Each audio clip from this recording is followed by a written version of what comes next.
What makes him special, do you think? Boy, if I had that answer, they'd all be special, right? No, he just naturally is special. What does being here mean to you? It's very exciting. Obviously, it's the biggest event of my career. So we're very excited and feel very grateful that we're here. Why aren't there more female trainers from somebody who's just kind of learning about the sport? I don't know that I can answer that. I don't think of myself as a female trainer. I kind of just think of myself as a trainer, and this is the path I chose, so it's worked out. You're a former school teacher, right? Correct. So when did you decide to choose that path? Well, I taught for 7 years, and then I decided to become an administrator. So I did that for about 3 and just really decided that education wasn't for me. So I took a job on a farm, and that's where I met Barclay when I was working there and ended up at Fairfield. Was racing always something in your blood, or was it something you Horses, not necessarily racing. Yeah, so I started out in hunter jumpers and then moved into eventing and then racehorses. What did you learn in academia that you could bring into racing? Well, horses are very similar to adolescent children. And I say that kind of joking, but it's true. You know, I mean, they're all kind of trying to express themselves and figuring out how far they can push things, and it's the same with horses. You know, they're young, impressionable minds, and so it's kind of my job to work that into a routine that works for everyone.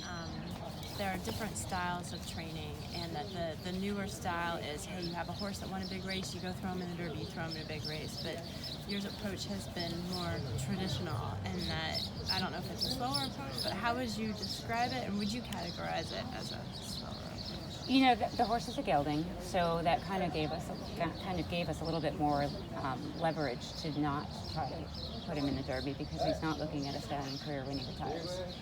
So we sat down with the owners and the racing manager, Joe, and I decided that the longevity of this horse was the key. You know, we wanted to be able to run him this summer and through the fall and next year, ultimately. And if you follow the derby trail every year, I mean, a lot of those horses, they run in the derby, and that's their last race, or they don't show up till the next year. And so we thought we were doing what's right for the horse, and I think we have. Do you get tired of when people bring up a woman who's never won the Preakness? Yes. You do.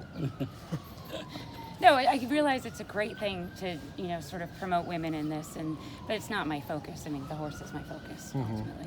So do you get annoyed when it keeps coming up? No. I joke with you, but no.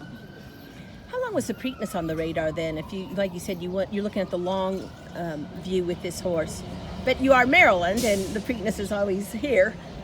So how long? At what point were you really thinking, if this horse does X, X, and X, let's go in the Preakness?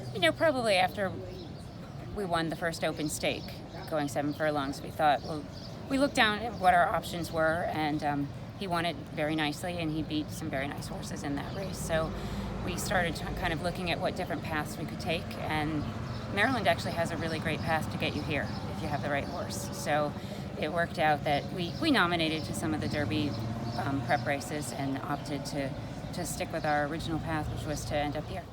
Has the Preakness always been a goal for you?